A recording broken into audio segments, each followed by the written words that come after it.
신앙 성장 일화를 하나 소개해 드립니다. 미국 선교 여행에서 실패하여 이 부흥사였으니까요. 가는 곳마다 말씀을 전하고 집회를 하고, 그때만 해도 또 집회를 하면 막 회개하고 돌아오는 영혼들이 많고 이럴 때거든요. 근데 미국에서의 그 선교 여행이 개인적인 판단으로 이건 실패다, 이번에 뭔가 좀 모자랐다 라고 그런 허탄한 마음을 안고 영국행 배를, 자기 고향이 영국이니까요, 배를 탄 웨슬리는 이 배를 타고 가다가 심한 이 폭풍을 만나게 됩니다. 승객들은 모두 죽는다고 아우성치고 난립니다. 웨슬리도 배 한 기퉁이에서 시시각각 다가오는 이 죽음의 공포에 벌벌 떨고 있는데, 그때 배 어느 한 모퉁이에서 우렁찬 찬송 소리가 들려옵니다. 이게 어디서 들리는 소리지?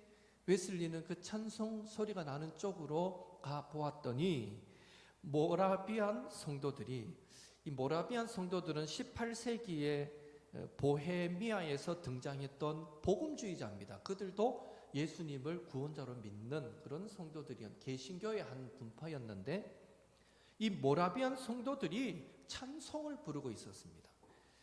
그 풍랑 속에서도 그들의 찬송은 막 살아있는 것 같았고, 또 그들의 얼굴은 기쁨과 평화로 막 빛이 났으며, 또 그들의 기도에는 힘이 넘쳐 있었습니다. 그 순간 웨슬리는 무릎을 꿇고 자신의 믿음 없음을 하나님 앞에 철저하게 회개하게 됩니다. 저것이 바로 믿음이구나. 예수님이 정말 주인이심을 고백한다면 이 위험천만한 지경에서도 저 소망, 저 기쁨, 저 평화가 있을 수 있구나. 성남 파도가 삼킬 듯이 흉흉한 이 공포의 도가니 속에서도 우주 만물을 지으신 하나님을 원망하지 않고 저렇게 기도할 수 있구나. 폭풍 앞에 절망하지 않고 오히려 하나님, 예수님께 힘있는 찬송과 기도를 올려드렸던 그 모라비안 성도들의 모습을 보고 웨슬리는 도전을 받고, 그는 이 경험으로 인해서 그의 신앙이 한 단계 더 성장하여서 고향 영국으로 돌아와서 이내 신앙 운동을 일으키게 되고, 그렇게 해서 생겨난 교단이 바로 감리교 교단이 되는 것입니다. 우리는 웨슬리를 통해서 신앙은 결코 정체되어서는 안 된다, 계속해서 성장해 가야 한다라는 사실을 배우게 됩니다. 현재에 안주하는 것은 곧 신앙의 퇴보를 의미하기 때문입니다. 신앙 성장의 중단이 곧 타락의 시작이기에 신앙은 계속해서 자라가고 성장해 가야 합니다. 그렇다면 오늘 저와 여러분의 모습은 어떻습니까? 우리의 신앙은 날마다 조금씩 성장해 가고 있는지요? 오늘 본문은 예수님께서 제자들의 신앙을 한 단계 더 성장시키시는 내용인데, 특히 베드로의 행위를 보면서 어떻게 하면 우리의 믿음, 우리의 신앙을 더 성장시킬 수 있는가, 함께 은혜 받는 시간이 되기를 원합니다. 첫째로, 우리의 믿음을 한 단계 성장시키기 위해서는 자기 전공을 뛰어넘어야 합니다. 다시 말해, 우리의 믿음을 성장시키기 위해서는 자기 지식, 자기 생각, 자기 경험을 뛰어넘어야 한다는 것입니다. 자기의 생각과 지식과 경험에 묶이게 되면 하나님의 능력을 제한하게 되기에 우리의 신앙은 그 이상으로 성장할 수도 없고 깊어질 수도 없는 것입니다.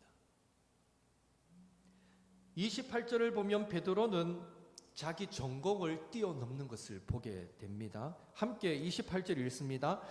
베드로가 대답하여 이르되 주여, 만일 주님이시거든 나를 명하사 물 위로 오라 하소서 하니. 풍랑을 만나 사경을 헤매는 베드로와 제자들 앞에 물 위를 걸어오시는 예수님이 보였습니다.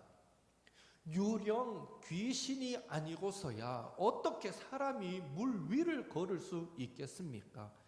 당연히 제자들은 예수님처럼 생겼지만 유령이라고 생각했습니다. 그래서 무서워서 소리를 질렀습니다. 그래도 남자들이니까 막 와 하고 막 그렇게까지 소리 질렀는지는 모르겠지만 성경 표현이 그래. 무서워서 소리를 질렀다고. 이 자꾸 다가오니까 얼마나 겁났겠어요. 실제 제가 군 생활했던 저 강원도 그 통일전망대 밑에 해안 GOP 거기에 제가 근무 썼던 데서 몇 년에 한 번씩 걸쳐서 총기 사건이, 자살 사건이 일어났거든요. 그 사건이 일어난 이 조사된 내용을 제가 들어봤는데, 제가 있을 때 그런 일은 없었는데 이상하게 그 한 소초가 있는데 밤에 그 소초에서 근무만 서면 바다 저 밤에 근무 서잖아요. 오징어 배도 보이고 불빛 보이고 캄캄한데 바다 저 끝에서 하얀 물체가 쫙 다가온다는 거예요. 그걸 이 사병들이 들어갈 때마다 한 번씩 경험하니까 막 기겁을 하는 거죠. 겁이 나고. 그러다가 뭐에 홀렸는지 꼭 그 소초 안에서 근무 서다가 총기 사건이 발생하고, 그래서 그 소초에서 2명이나 죽었다 하는 보고를. 그래 결국은 제가 군 생활할 때는 거기서 근무 서지 말라고 아예 그 소초를 헐어버렸어요. 그러니까 그 자리에는 아예 소초 자체가 없었고 우리는 거기를 지나가서 다른 곳에 근무를 섰는데, 아마 밤중에 그 바다 위에서 허연 물체가 다가오면 정말 무서울 것 같아요. 그런데 풍랑까지 일고 막 사경을 헤매는 중에 허연 게 다가오고 있으니 아마 기겁을 하고 놀라지 않았을까, 이런 생각을 해봅니다. 그때 예수님이 안심해라 안심해라 내다 두려워하지 마라 이렇게 말씀하셨을 때 베드로가 뭐라고 말합니까? 만일 주님이시거든 나를 명하여 물 위로 오라 하소서. 여러분, 베드로의 전공이 무엇입니까? 어부입니다. 어부. 누구보다 물을 잘 알고, 그는 경험적으로 사람은 물 위를 걸을 수 없다는 것을 잘 알고 물에 빠지면 죽는다는 것도 잘 압니다. 굳이 어부가 아니더라도 이건 누구라도 경험적으로 알 수 있는 내용이죠. 그런데 그런 베드로가 유령이라고 여겼던 그 예수님께 만약 예수님이 맞다면 자신을 물 위를 걷게 해달라고 요청했던 것입니다. 이 사실을 통해서 우리는 베드로에게는 예수님이 자신의 생각과 지식과 경험보다 크시고 예수님은 불가능이 없으시다라는 믿음이 있었다라는 사실을 알 수 있는 것입니다. 사랑하는 성도 여러분, 우리의 신앙을 한 단계 더 성장시키기를 원하십니까? 그렇다면요, 하나님을 내 생각 안에 묶어 놓지 마십시오. 하나님을 내 경험 안에 가두어 두지 마십시오. 하나님을 내 지식으로 판단하지도 마십시오. 내 생각과 지식을 내려놓으면 하나님은 내가 알지 못했던 신비한 비밀들을 깨닫게 하실 것입니다. 내 경험을 내려놓으면 하나님은 내가 이제까지 경험해 보지 못했던 그런 놀라운 기적을 경험하도록 역사하실 것입니다. 내 전공에서 겸손해지면 하나님은 내 전공보다 더 위대한 모습으로 우리에게 나타나 역사하실 것입니다. 결국 베드로는 예수님이시라면 자신의 생각과 지식과 경험을 뛰어넘으실 수 있다라는 이 믿음을 고백했을 때 실제로 그는 물 위를 걷는 기적의 주인공이 되었습니다. 몇 발자국이나 걸었을지는 모르겠지만 그래도 걸었다는 게 어디예요? 베드로 이후로 물 위를 걸은 사람이 있습니까? 그 전에도 아마 없었을 거예요. 물 위를 걷는 그런 기적의 주인공이 되었습니다. 이것이 참된 신앙, 믿음의 힘입니다. 바라기는 만약에 내가 가지고 있는 생각, 지식, 경험이 내가 하나님께 나아가는데 방해가 된다면, 자꾸 의심하게 만들고 뭔가 제한시키는 것 같다면, 그것은 교만의 상징인 바벨탑이나 탐심이라는 우상이 될 수도 있다라는 것을 기억하시고, 항상 내 생각, 지식, 경험을 뛰어넘는 믿음, 주께는 불가능이 없습니다 하는 이 믿음을 소유하셔서 구체적인 삶의 현장에서 나보다 크신 하나님을 경험하시는 기적의 주인공들이 되시기를 예수님의 이름으로 축원합니다. 둘째로, 우리의 믿음을 한 단계 성장시키기 위해서는 하나님의 말씀에 목숨을 걸고 순종하는 신앙의 모험을 해야 합니다. 베드로가 물 위로 오라 하소서 하니까 예수님께서 뭐라 말씀하십니까? 29절에 간단해요. 와라! 이래요. 그냥 오라! 예수님께서 물 위를 걸어 오라고 하시자 베드로는 물 위를 걷는 것이 자신의 상식, 자신의 경험, 자신의 지식에 맞지 않지만 베드로의 인생 경험이 물 위는 걸을 수 없어. 물에 들어가면 이 풍랑으로 인해서 금방 빠져 죽을 거야 라고 그의 인생 경험이 그 순간에도 말하고 있지만, 예수님의 말씀을 믿음으로 목숨을 걸고 물 위를 걷는 신앙의 모험을 했던 것입니다. 저는 결코 쉽게 바다에 발을 디뎠다고 생각하지 않습니다. 첫째, 유령이라고 생각했고, 만일 주님이시거든 걷게 하소서 했을 때 오라 이런다고 이게 쉽게 발이 디뎌지겠습니까? 주님이시라는 확신이 있어도 디딜까 말까인데, 유령이라고 생각했던 그 주님이 오라 한다고 쉽게 발을 내디딘다, 이거 쉬운 일은 아닐 것 같아요. 예수님의 말씀을 믿음으로 목숨을 걸고, 빠지면 빠지지, 목숨을 걸고 무리를 걷는 신앙의 모험을 했던 것입니다. 중요한 사실은 바로 그때 베드로가 예수님의 말씀에 의지하여 물 위에 자신의 발을 내디뎠을 때에 물에 빠지지 않고 예수님을 향해 걸어가는 기적이 일어났다라는 것입니다. 그리고 그 기적의 체험은 베드로가 예수님을 새롭게 만나고 예수님의 능력을 새롭게 체험하는 결정적 계기가 되었을 것입니다. 또한 그 체험은 베드로의 신앙을 한 단계 더 성장시키는 동력이 되었을 것입니다.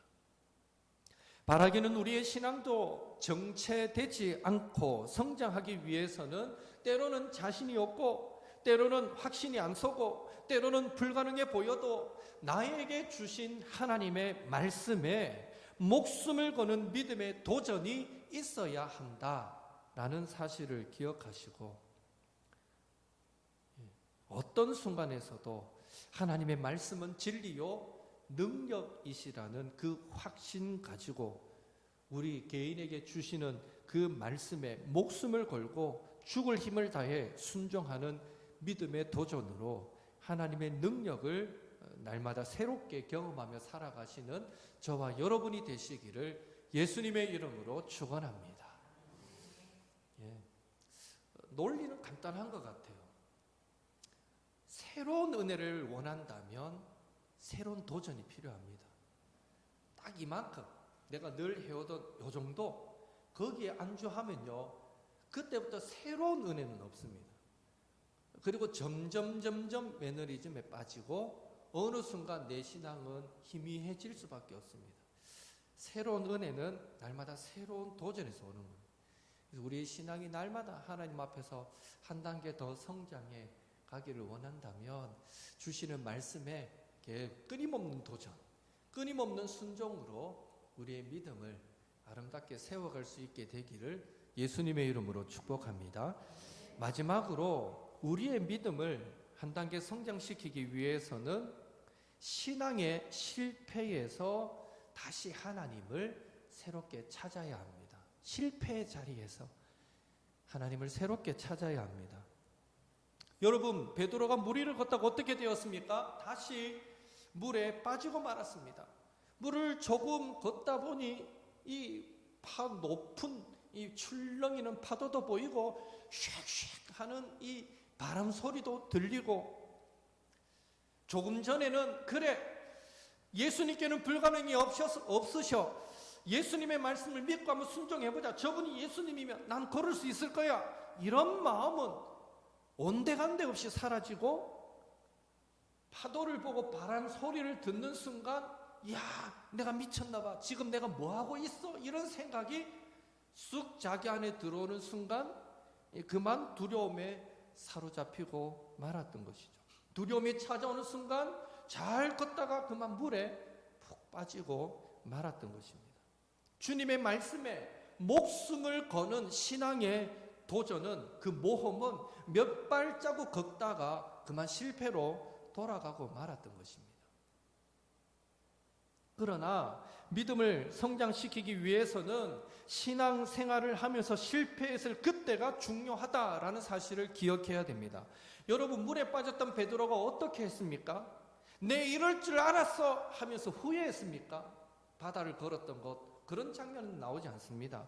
아니면 벼룩도 낯짝이 있지, 어떻게 내가 주님께 도움을 구해, 분명 내가 몇 발자국 걸은 거 보니까 저분은 예수님 맞는데 오라 했는데 내가 믿음으로 걸었어야 되는데 아휴 내가 쪽팔리게 또 겁내는 바람에 물에 빠지고 말았어, 뭐 이런 생각에 주님한테 도움도 구하지 못하고 어부 아닙니까? 그래도 뭐 수영 꽤나 했겠죠. 물에서 자랐는데 그 풍랑이는 이 바다를 헤엄쳐서 다시 배로 수영해서 돌아갔겠습니까? 아닙니다. 30절에 소리 질러 이르되 주여 나를 구원하소서. 얼마나 다급했으면 베드로는 주님께 살려달라고 고래고래 소리를 지르게 됩니다. 제가 이 본문을 묵상하다가 어부인데 웬만한 파도는, 그리고 몇 발짝 안 걸었으면 배하고도 그리 멀지 않았을 텐데 주여 구원하소서고 빠져들기보다는 고마 헤엄쳐가 배로 가도 될 텐데 참 이해가 안 되더라고요. 새롭게 이 본문을 묵상하면서 왜 그냥 빠진 채로 살려달라고 외쳤을까? 얼마든지 수영해서 배로 갈 수 있었을 텐데. 나중에 천국 가서 베드로한테 한번 물어봐야 되겠습니다. 너무 급한 나머지, 너무 놀란 나머지 주여 주여 살려주소서.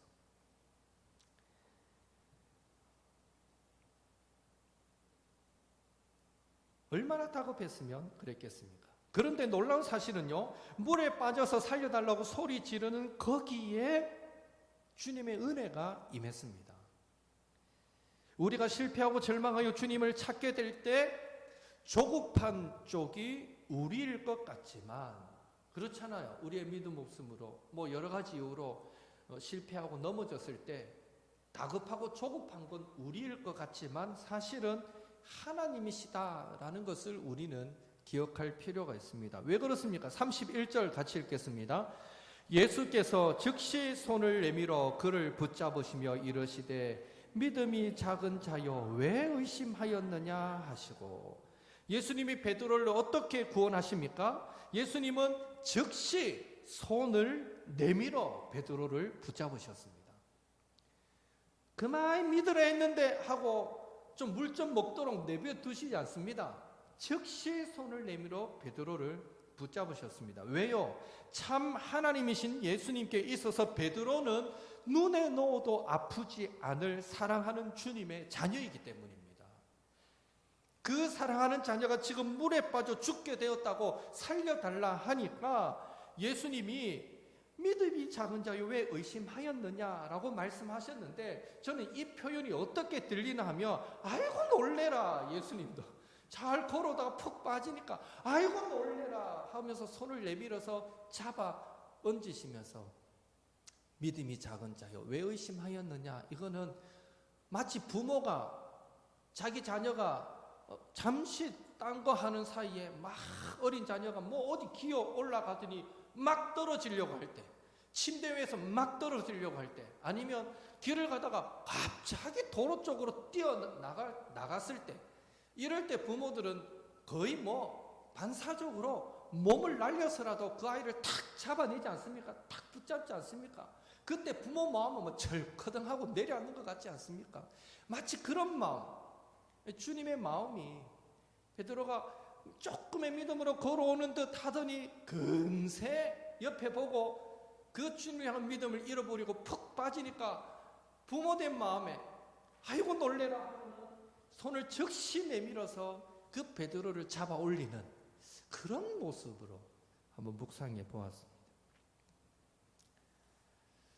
그런 의미에서 우리가 실패와 절망의 자리에서 하나님을 찾을 그때가 하나님의 사랑을 더 깊게 느끼고 즉각적으로 그 사랑을 경험함으로 우리의 신앙을 한 단계 더 성장시키는 좋은 계기가 될 수 있다라는 사실을 우리는 꼭 기억해야 됩니다. 베드로뿐 아니라 모든 제자들이 이 일을 경험하고서 마지막에 무엇을 고백합니까? 33절 같이 읽겠습니다. 배에 있는 사람들이 예수께 절하며 이르되 진실로 하나님의 아들이로소이다. 진실로 하나님의 아들이로소이다. 예수님 당신은 진실로 하나님의 아들이십니다. 이제 진짜로 의심하지 않고 주님만 섬기겠습니다. 이제는 어떤 상황에서도 주님의 말씀에 무조건 순종하겠습니다. 그렇게 베드로와 모든 제자들의 신앙은 한 단계 업그레이드 되었던 것입니다. 우리도 때때로 기도하면서 나의 기도에 하나님의 응답이 없어서 실망할 때가 있습니다. 말씀을 붙들고 신앙의 모험을 하다가도 베드로처럼 이내 실패를 경험하고 실망할 때가 있습니다. 믿음으로 순종하며 하나님이 막 능력으로 나타나시고 확 이렇게 길을 확 열어주시고 도와줄 줄 알았는데 또 때로는 그렇지 않게 내 상황이 다가올 때 이건 뭐야? 왜 달라? 나에게는 왜 달라? 이런 어떤 실망들이 찾아올 수도 있겠죠. 갑자기 찾아온 고난과 시험으로 인해 절망하기도 합니다. 그러나 그 속에서 좌절하지 않고 계속해서 하나님을 붙잡을 때, 하나님의 얼굴을 구할 때, 주님의 구원을 바랄 때 우리는 하나님이 참으로 살아계신 하나님이심을, 예수님이 참 사랑의 주님이심을 새롭게 경험하게 되면서 반석 같은 신앙으로 성장해 가게 되는 것입니다.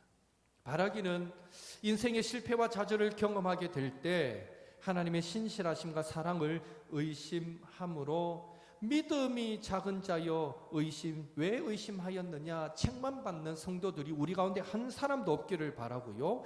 어떤 순간에서도 하나님의 선하심과 인자하심과 신실하심을 믿음으로 붙드셔서 살아계신 하나님 구원의 주님을 경험하면서 저와 여러분의 신앙을 날마다 성장시켜 가게 되기를 예수님의 이름으로 축원합니다. 우리 찬송가 이 눈에 아무 증거 아니 배워도 찬송가 한 장 부르고 같이 기도하겠습니다. 545장 이 눈에 아무 증거 아니 배워도